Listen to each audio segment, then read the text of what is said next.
including in America and Europe, out of those non-Muslims accepting Islam, 2/3 are women. If Islam degrades the woman, then why do these American women, why are these European women accepting Islam? Why? The media is saying that Islam degrades the woman, then why are these American and European women accepting Islam? Because Islam has the solution to the problem of womankind, especially the womankind. They find security in Islam. You know Yuan Ridley, she had gone to Afghanistan to spy on the Taliban. She was arrested for 7 days. She comes back. She's so much impressed. Time does not permit me to speak about details. Many of you may be aware. She reads the Quran and she accepts Islam. People ask her that, how did the Taliban treat you? They treated me like a guest. The amount of respect they gave her, the amount of modest behavior it was, it changed her heart. And mashallah, today she is wearing a hijab, she lives in London. A British reporter sent to write against the Muslims accepts Islam, alhamdulillah. And after 9/11, whenever I go to America and Europe, there are more non-Muslims coming to my talk than before. More Americans, more Europeans. I believe in the verse of the Quran, Surah Al-Imran, chapter number 3, verse number 54, which says, Makaru makarallahu wallahu khairul makirin. They planned and plotted, Allah too planned. Allah is the best of planner. After 9/11, in the span of 9 months, in USA alone, 34,000 Americans accepted Islam. According to Yuan Ridley, in a span of 9 to 10 months after 9/11, 22,000 Europeans accepted Islam. The more they're attacking Islam, the more Islam is rising. Not because we are doing our job. Wallah, we aren't doing our job. You and I are not doing the job. Allah gives a promise in the Quran in no less than 3 different places. In Surah Saf, chapter number 61, verse number 9. In Surah Tawbah, chapter number 9, verse number 33. And Surah Fatah, chapter number 48, verse number 28. Allah says, Huwa allazi arsala rasulahu bil huda wa dinil haq liyuzhirahu ala dini kulli. That Allah has sent His messenger with guidance and the religion of truth, so that it will prevail over all the other religions, over all the other ways of life. Islam is destined to supersede all. This religion of peace, this religion of haqq, will supersede all the other ways of life. And enough is Allah as a witness. However much the non-Muslims don't like it, however much the mushrik don't like it, Islam is destined to supersede all. Allah does not require you and me the rubbish that we are. Allah doesn't require you and me. Allah is sufficient to make His deen prevail. He is giving us an opportunity to do a prophet's job and to earn a prophet's reward. He is giving us an opportunity to dawah. This religion is going to prevail. This deen al haq, this deen of truth, this religion of peace is bound to prevail. And a very good statement was given by Adam Pearson. He says that people worry that one day nuclear weaponry will fall in the hands of the Arabs. They fail to realize that the Islamic bomb has already been dropped. It fell the day Prophet Muhammad, peace be upon him, was born.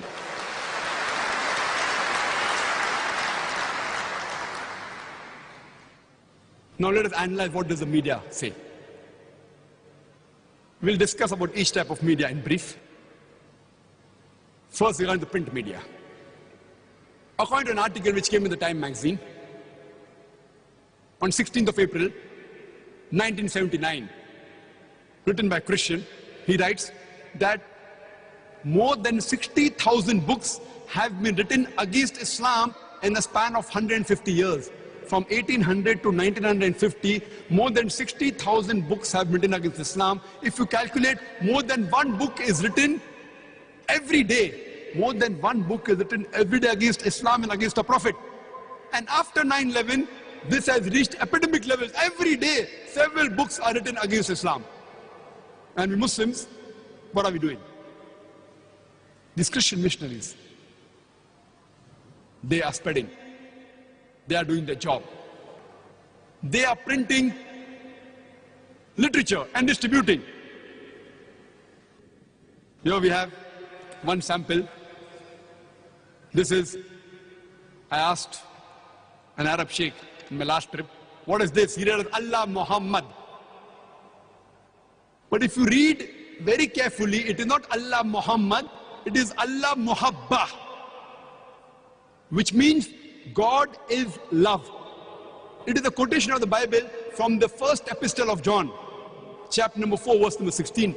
God is love, and the verse continues, whoever dwelleth in love, dwelleth in God, and God is in him. Verse of the Bible. If I give it to the Muslims, most of them will kiss it and keep it in the pocket. The moment they see Arabic, Allah's kalam in the pocket. Arabic means if you find any Muslim, any Arabic literature on the floor in India, Pakistan, or any other non-Arab countries, when they find, they'll kiss it and put it in the pocket. As though it's Allah's kalam. It is a snake in the house. There are various posters. I didn't have time to get it. When you read it, oh, Rabbana. The moment you see Rabbana, the next verse is Atina, Fid Dunya, Hasnato. We are trained. It is not Rabbana, it is Abbana, our Father who art in heaven, hallowed be thy name, thy kingdom come. Verse of the Bible. They distributed among the Muslims. And we, colorful. This is a photocopy, 4-color job, beautiful. You put it in your house. They are using deceit. They are using deceit to enter our homes. I have given the talk on deceit by the Christian evangelism. Time doesn't permit me to go into details. That's a lecture by itself. You can speak for hours together on each of these topics. And I remember, since I subscribe to many of these Christian organizations, I've got a beautiful calendar. So one alim in our organization, mashallah, knows Arabic. How do you like the calendar? Oh, beautiful calligraphy. Can I take it home? I said, take it. He keeps it for a week. Then I asked him, how do you like the calendar? Beautiful, Zakir bhai. I said, get it back. He said, why? I said, get it back. Then I said, read it carefully. Then he realizes those are verses of the Bible in Arabic. The Christians have come out with a Bible contextualization, a new Bible. If you read, it reads, Bismillah ar-Rahman ar-Rahim. They are taking verses from the Quran and converting it, changing a little bit, as though when Arab read will think it's a part of the Quran, actually it is Bible, known as contextualization. Kitab al-Muqaddas. As I told you, time doesn't permit me. Just in brief, what we Muslims are doing. I come from India, which has a population of more than 1 billion people, out of which, safely you can say, 160 to 180 million are Muslims. We have many Muslim magazines for dawah purposes, etc. What is the quantity that they print in India? How much? 4,000, 5,000, 8,000. Number one English dawah magazine, Islamic Voice, 15,000. I was in America a few years back. Before this trip I was there. I did a survey. The maximum number of print, any English magazine, dawah magazine, is by ISNA, the message, 50,000. Do you know, there is a small cult in Christianity called as Jehovah's Witnesses. Outcast, they are the mainstream Christian. They print a magazine by the name of Watchtower. Do you know how much do they print? Monthly, how much do they print? Can anyone guess? We maximum in USA 50,000. How much do they print? Any guesses? You won't lose any money. Any guesses? How much? Huh? 1 million. Direct 1 million. Any other guesses? 50,000. 5 lakh. 5 million. 5 million. 1 lakh. 100,000. You know how much they print? 20.83 million. Leave aside the Muslim, we can't print, we can't even think. Leave aside printing, we can't even think. The Christian, a small outcast group known as Jehovah's Witnesses, they print 2 magazines, out of one is Watchtower, which they print semi-monthly, not monthly, twice a month. Each time they print is 20.83 million, more than 20 million in 130 languages. They print every fortnight, twice a month they print. Every time they print is 20.83 million. Means every month they print more than 41 million in 130 languages. Their second magazine is Awake. They print 16 million twice a month. Means more than 32 million. Four-gala job. They give free. We Muslims leave aside printing, we can't even think. So you don't have to pay any money to guess. Maximum was 5 million. They print 41 million every month. We can't even think. And they distribute free. Sometimes they keep a nominal price. In India, 2 rupees, 16 halala. What is 16 halala? Namesake. If you want, they'll give you as many copies as you want free. In 130 languages, watchtower. Awake in 80 languages. This is how they propagate. And one of the media is giving lectures, giving talks. We had a talk, Islam Research Foundation, where I come from, in Bombay. I had a talk in Bombay, in Azad Maidan. And it was a good, big talk compared to the population. Bombay has a big population, but getting people in Bombay is very difficult. If you get 200 people for an Islamic talk in English, it is great success. That means they have done a great job. Because Bombay is a busy city. People don't have time to listen. We did a talk. The press said 200,000 people came. But we know it was 20,000 people. The press exaggerated. We know we were the organizer. I gave a talk on similarities between Hinduism and Islam. 20,000 people came. It was done professionally. We had Jimmy Jibs, big one, not the small one, big Jimmy Jib. We had 9 cameras in a good way, professional way. Many Muslims said, they might have spent a lot of money. 9-10 lakh to kharcha kiye. 9 or 10 lakhs, at least 1 million rupees they might have spent. Israf. They might have spent at least 10 lakhs. It is 80,000 dirhams. At least $20,000 we have spent. Israf. They don't know what we actually spent. What we actually spent was about 28 to 30 lakhs. It is 3 times more than the estimate. We spent $60,000, about 250,000 dirhams. You know why I'm telling this?